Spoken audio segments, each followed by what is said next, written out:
Awesome. So we are going to move into this debut. I might need to restart it. Hold on a second.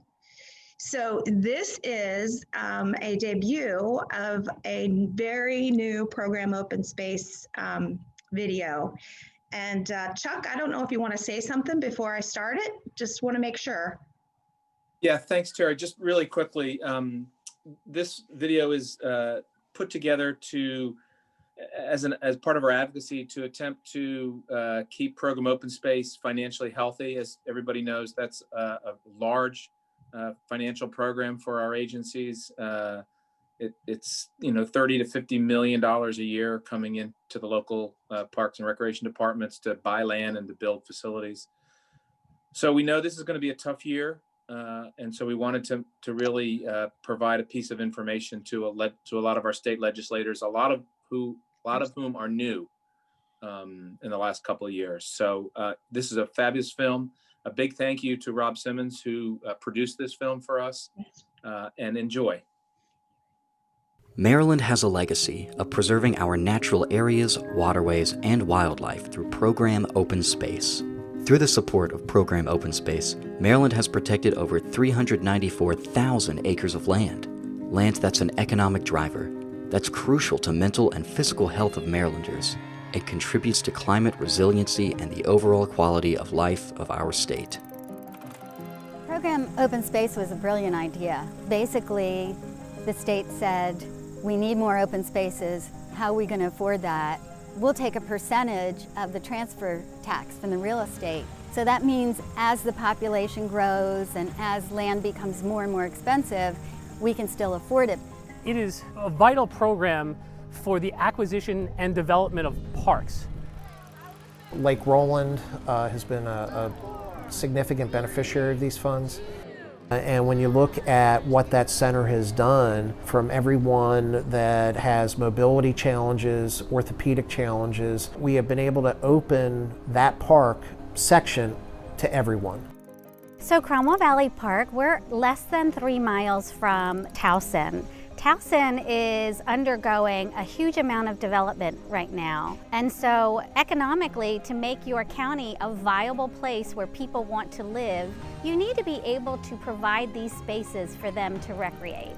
I think without Program Open Space, Howard County would be sprawled, would just be developmental sprawl, where we live in a very driven county. But the balance of leisure time and work time is just so critical. And without Program Open Space, we wouldn't have anywhere near the amount of green space.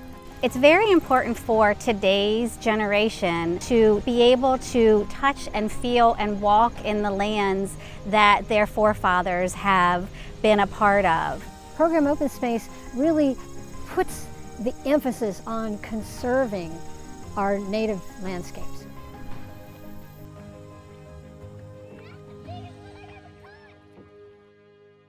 Community transmission. This virus is everywhere, and it is a threat to nearly everyone. The parks have really been vital, especially since the pandemic hit. I have 3 children, all under 5, so trying to come up with things to do in the house every day has been very hard. So I feel like if the parks, especially during the pandemic, if the parks were not around, we would literally have nothing to do. They're important because they're an escape for us. We get to go and explore, find leaves, and acorns. During the pandemic, nature parks have been the primary focus for people's health, wellness, mental stability, exercise, one of the few outlets available to individuals to be able to go out and be about. Man, we ran a basketball league this summer. We used COVID precautions. Imagine if we didn't have those parks. We weren't being able to do anything during COVID-19. We know that domestic violence situations were on the rise during COVID-19. But those children being able to get out of these homes and able to do some things with their energy and get away from the parents sometimes to release some of that energy were very vital and important. That's why it was very vital that parks played a part in getting people through the problems we were having with this pandemic, because it was an uncertainty.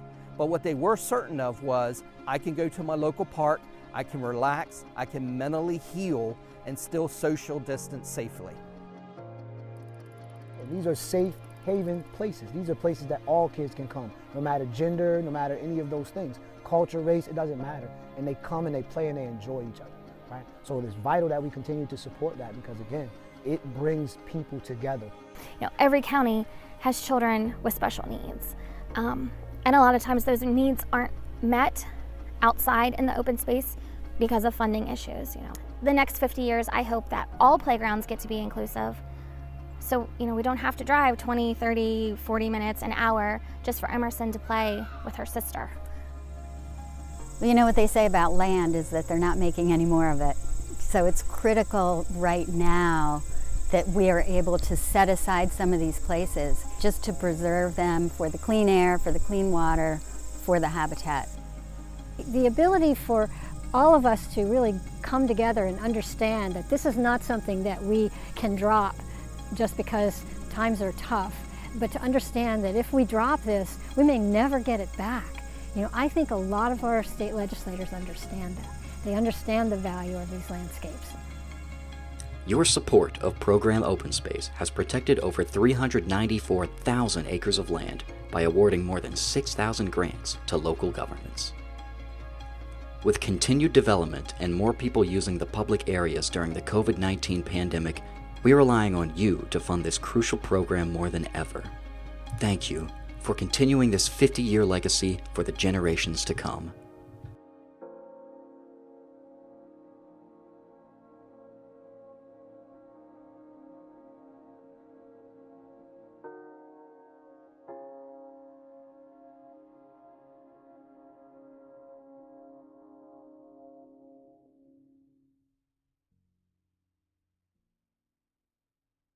Well, good morning, and I want to begin by everybody can hear me, so I want to begin by thanking Terry. This is an amazing program, and Annie did a fantastic job. She's been working on this series with us for a long time. And you know, when you talk about innovation, I think one of the things that I take away from this is the fact that when we interview for people, we really should interview with the innovation piece in mind, because you know what, we have to allow people to fail to succeed, and I think that's part of that I want to put innovation the link in the chat. equation. So Tara, if you could mute yourself, that would be great while I do my report. I also want to, you know, I want to just give you a little bit of a opening remarks here with respect to what's been going on with MRPA, and then I'll turn it over to Chuck. But you know, this year has been highly successful. You know, despite COVID and all of its challenges, I think MRPA has really done a significantly great job this year. You know, we formed 2 new committees. The Social Justice, Racial Equity, and Inclusion Committee was formed, and those folks are doing great. You're going to hear a little report on that in just a few minutes. The Social Media Committee, you know, we awarded Shelby the Member of the Quarter Award, and that has gone really well also. If you see all the hits that are coming out on the platforms, just doing an amazing job. I would suspect that shortly after this program's over today, that Shelby will be posting things on Facebook, Twitter, and those. It just amazes me. One of the exciting things that's come out of the Social Justice, Racial Equity, and Inclusion Committee is that we're going to be onboarding an equity officer onto the MRPA board next year, just to make sure that we're in check with everything that we're doing to have equity and justice and inclusion in everything that we do. It'll be the fabric of what we do with MRPA. So look for that. We've had record numbers of trainings this year, folks involved in the PLC, membership meetings like the one today, over 100 people participated. I think our numbers are soaring beyond other years, which is a tribute to the great job that the PLC committee is doing, the Training and Education committee is doing. You're going to hear a little bit from Sean a little bit later. The POS video that we tried to show you is just an example of the work that MRPA is doing in conjunction with MACPRA and MML this year. This is really a high quality video. We'll get it up on the website so everybody can see it, but we're putting together a marketing plan of how we can push this out to our legislatures later this year, so you'll be able to see how that's working. And we've also this year instituted weekly tag ups with all of the agency directors every Thursday. And this has been an extremely helpful tool. This was done in response to COVID, trying to figure out where everybody is from an organizational standpoint, how they're dealing with COVID. We've collaborated on a lot of ideas. We've shared things. And so I think it's really given us a lot of insight on how we're dealing with COVID in each one of our respective agencies. And finally, I want to say thanks to the incredible MRPA staff. You guys have really done a magnificent job this year. Our board and council and all the committee chairs and co-chairs for their leadership. We don't take this job lightly. Everybody that works on this volunteers, and you guys have really stepped up and done an amazing job. So I really want to give a shout out to everybody. And before I close and open it up to Chuck, our executive director, I want to wish everybody a very happy and safe holiday. I know it's going to be a struggle this year because we can't do as much sharing with loved ones as we'd like to do due to the uptick in COVID. But I do want to wish everybody a very safe and happy holiday. So with that, Chuck, I'm going to turn it over to you for an executive report for MRPA. Thank you, John, and welcome to everybody. I'm sorry we didn't show the film. Hopefully we'll get the technology worked out. If I've learned anything, it's to rely on younger, more technology-oriented staff to run our technology. I'm certainly no good at it. That's why I try not to touch any of the buttons. John has done a great job kind of overall this year, and you're going to hear some more committee reports. So I don't want to dig into any of that. But I just want to say that things are tough right now. We have this strange situation where we're getting so tired of the pandemic and the restrictions that it brings, and yet we have this vaccine effort that is right around the corner, it seems like, and all that news is very good, but yet our numbers are spiking not only around the country but also really badly in Maryland. So I think I have seen a pretty good uptick in people's frustration levels and their stress levels, and it's presenting itself in some of their behaviors. And I'm kind of seeing it across the board in all aspects of my life. And so I think it's important, and that's what I loved about Annie's talk when she talked about the difference between a group and a community. And I really do think MRPA is a community where we care about each other. And I would urge everybody to engage not only in the MRPA community, but also everybody else has other communities as well. And so hang in there. There is hope around the corner. That corner might be a couple months to 6 or 7 months away, but it will be there. So hang in there. That's my message. Thanks, John. Thank you, Chuck, and thanks for your leadership. We really appreciate Adrian and Armina, who does the newsletter. You guys are fantastic and just wonderful to work with. Let me turn it over to Karen Warnick, our treasurer, to give us a short treasurer's report.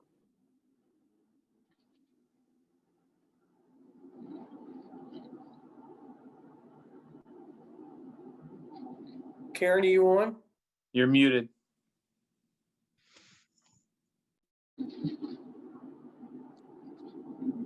Karen, you're muted. If you could unmute. She's not muted. Now she's muted. It's an issue with her mic. It sounds like she needs to share her sound. Okay, let's go ahead and Karen, while you're working that out, let's turn it over to Emily for a conference report. Emily? You hear me here? Yeah, go ahead. Go ahead, Karen. We can hear you. So okay. Go ahead and do your report. Sorry, I have to be on my my speaker. Sorry about that. So anyway, as I was saying, MRPA is actually very well financially positioned. As of October 31st, our savings, we have about $850,000, and in our checking, we have about $150,000. So total, we have just under $1 million in funds. And I just really have to say that we're really blessed with the leadership in the past, who actually were very forward-thinking and positioned us to be really solvent in today's world. And that with the pandemic, a lot of things have changed. It's forced us to be more innovative. This was a great training class today on how to be innovative. One of the things that has changed is that in the past, revenue came from amusement park ticket sales. And that was a really big part of our budget. And obviously that didn't happen this year. And so, you know, MRPA has to shift and position ourselves so that we're not so reliant on those ticket sales so that we can continue being solvent going forward. And that, so this year, we had a big shift in our focus. It was on virtual training. It was kind of, you know, everyone was forced into this innovative new way of doing things. But by having— I was like, I'm not going over there without her. Okay. by having that shift, the quantity and the quality of the training with MRPA has been really amazing, and so many people are joining our training classes because they are virtual and you know, they're able to get to them. So last year, before the pandemic, we reevaluated and raised the agency membership dues. So this bump up in revenue has really been a bonus that has allowed us to offer so many of these training classes this year free of charge. And it's been really, truly wonderful. But as we continue to work our way through this pandemic, MRPA continues to reevaluate how we provide our services. And with so many changes, MRPA is continuing to pivot and to be more innovative. So thanks again to our leadership in the past and in the present. We have the funds in the bank to allow us now to have the time to change and pivot going forward. Great, thank you, Karen. I really appreciate it. And if we could move on to a conference committee report from Emily Lawrence. Yeah, thanks, John. My co-chair for this conference committee is Jake Chestnut. And we have a very large conference committee that we've been meeting with monthly. And hopefully you all saw the save the date and the logo during the coffee chat this morning. So please save the date for our annual conference. It's going to be held April 13th through the 15th, 2021. And this year's theme is Hats Off to You, Celebrating Maryland Recreation and Parks. And our committee has been working hard to plan a hybrid conference for the spring.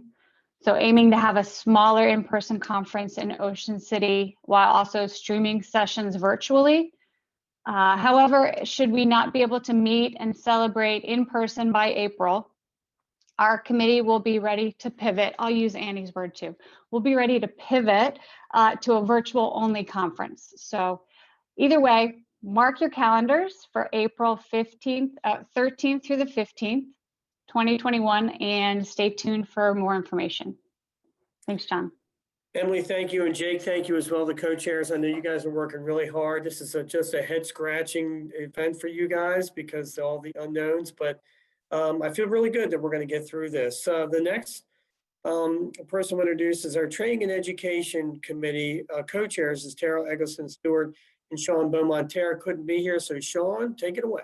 All right, thanks, John. So I'm going to keep my update pretty short here, everybody. Just going to go through training and education so far this year by the numbers. Recently, we just finished up with a three-part session with Lori Hoffner, and that was a really good series. I don't believe we have her recordings up on the YouTube channel any longer because the way the contract was written there, they had an expiration date tied to those training videos. That being said, we're in two-thirds of the way through a series with Colin McLetchie on leadership conversations. We have a similar situation with his recordings as well. We have the first two up on the website. They will be pulled down at a certain point. So if you haven't gotten in there to see the first two videos, please log on to the MRPA YouTube channel and go check them out, and then register for that third session coming up in December. So far this year, we have hosted 15 virtual learning opportunities between our town halls and our webinars for a total of 1,187 participants. And that brings us to a 79 person per session average. And then if you were to put in all of the additional registrations from general memberships, from our PLCs and other events like that, I think with today's general membership meeting, we just crested 2,000 people that we've served through virtual online offerings. So that's about it. Sean, thank you. And Tara, thank you, wherever you are. I think you're in another meeting, but you guys have done it's been a huge success at training this year. And Carrie Sprinkle with the PLCs, another huge lift, and you guys have really come a long way. I think this is just, we've really set some records here. So the last committee that I want to have report out is the Social Justice, Racial Equity and Inclusion committee. We have two co-chairs, Dr. Maureen Doherty and Director Bill Tyler. Bill Tyler could not be here today, but Dr. Maureen Doherty, take it away. Good morning. And talking about communities, I'm part of the GP Red think tank, which I'm simultaneously involved in today, and looking forward to the next couple of days with the think tank, and appreciate all that MRPA has done to help register everyone for that. So thank you, Chuck and Adrian. We really appreciate it. In regards to our committee, we started with, we have 16 members. We're down to 15. One person had to drop off for other obligations. We are a working committee. We have 3 subcommittees. We have an event subcommittee that was responsible for spearheading the bike ride for social justice and racial equity on September 12th to Black Lives Matter Plaza. We had over 100 registrants that raised money for minority scholarships. And we had approximately 40 actual riders, which was great to see everyone out there on the trail. We also have a Bylaws and Policy subcommittee. We have researched 43 of the other state park and rec organizations to examine their bylaws and verbiage in regards to having equitable language in our bylaws and everything we do. And we are putting together some recommendations for changes in our current bylaws that would also include the fact that this committee become a standing committee, and that this the equity officer become one of the voting members on the board. So those are some initial recommendations. And lastly, our Training and Education Committee, I know, is working in conjunction with Tara and Sean, and they presented a dialogue about social justice, racial equity, and inclusion just last week. We had 37 people sign up, and we had 37 people show up, which was really nice. We had some nice breakout groups and invigorating discussion, and we hope to continue that discussion through other training opportunities in the future. So we're excited about what we've been able to do thus far, and we still have some really fun things planned, interesting things planned for 2021. And I actually, at this point in time, may I turn it over just quickly to Mary Beth Dugan? She would like to just conduct a moment of silence. So Mary Beth. Thanks, Maureen. Hi, everybody. Good morning. I just wanted to have a moment of silence to remember and to think about our really great friend and colleague, Mike Brett, who passed away last week, a week ago today, at his home with his wife by his side, Christine. Mike has been a professional for over 45 years, and he was a very active MRPA member. He was president, among other things. So he's a very good friend, a great colleague, a mentor, and you'll read more about him tomorrow in the report that John's going to send out from the MRPA newsletter. But if we can just take a moment of silence to remember Mike and think about him and his family at this time.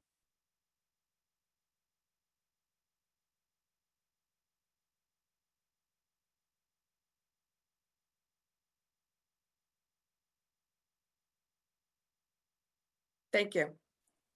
Thank you, Mary Beth, and thank you, Dr. Mo. That's great. Mike was a dear friend to a lot of folks, I think, that are on this Zoom meeting today, and Mike will sorely be missed. And he did offer so much to the field of Parks and Recreation as well as the MRPA. So, Mary Beth, thank you for that tribute. I want to end today with Holly Harden, our past president, is going to announce that today we open up nominations for board positions. So Holly, are you there? I'm here. Hi, everybody. It's election season of our own making, so we have control over this election, so I'm very excited about that. So since we have so many new faces possibly to MRPA, I just wanted to kind of quickly give you an overview of our leadership structure. We have an elected board and an appointed council, and then the council changes each year with the president. The board is elected by the membership. So starting today, nominations are open for the board positions, and those are the president-elect. So president is a 3-year commitment. First, you're elected president-elect, you become president, and then you serve as past president. So it's a 3-year journey. Vice president is a 1-year commitment, as is secretary. and treasurer is treasurer-elect. So treasurer is a 2-year commitment. You're treasurer-elect, you work with the current treasurer, and then you become treasurer. So all those positions are open. There's full descriptions because part of this process is giving you the job descriptions. So those are available on our website under MRPA info. Also, all the committee descriptions are in there. We have, the president can change the amount of committees. There's some that are in our bylaws. But so then it's the usually sound went away. between 15 and 18 committees. Oh, sorry, Adrian, you got me off track. So at this time, the floor is open for nominations. I would like people to email me. So my email will be in the weekly update. And or you can just reach out to MRPA, that member services at mrpanet.org. So the positions are open. I would encourage you, if you want to nominate someone else, you can do that. Then I would be conferring with that person. So if you nominate someone, they're not official until that person agrees to run, because lots of times people want to nominate someone, but it's also up to them. So I highly encourage you to run and give it a try. It's been a great experience for me. You definitely learn and stretch. So there'll be updates each week in the weekly update with job descriptions. But if you have any questions, please reach out to me. So it is open for business on the nominations. Thank you, John. Holly, thank you very much. And I want to just reiterate what Holly said. You know, there's an incredible amount of talent out there in all of our agencies, and we really want to encourage people to step forward and accept a nomination or nominate themselves. We also will have a lot of positions open with committees on the board and council. And I know that Terry Hilton moving forward will be reaching out to some of that talent to see if you want to serve on some of those committees like PLC, training and education, and the like. So it's very important that you know, we're asking you to make MRPA a part of your life because we want to be a part of your life. And it's such an important institution, especially now with COVID. I think that we as an agency are probably one of the last refuges for people to get out and enjoy and recreate and just to feel the escapes of this terrible pandemic. So Terry Hilton is our incoming president. She'll be your president next year. I'll be past president. Holly will be stepping off. So we're looking for some new blood to come in and take over the leadership. So with that, I'll close out. Terry, you have any closing remarks? No, I do not. Thank you, everyone. Well, thank you, Terry. This has been an amazing job, and I want to wish everybody a safe and happy holiday. We will not be coming out with a newsletter next Thursday because it is Turkey Day, so we're going to take a break. But we have a really great newsletter coming out tomorrow, so tune in, and we will see you folks after the first of the year. Thank you very much, and have a great day.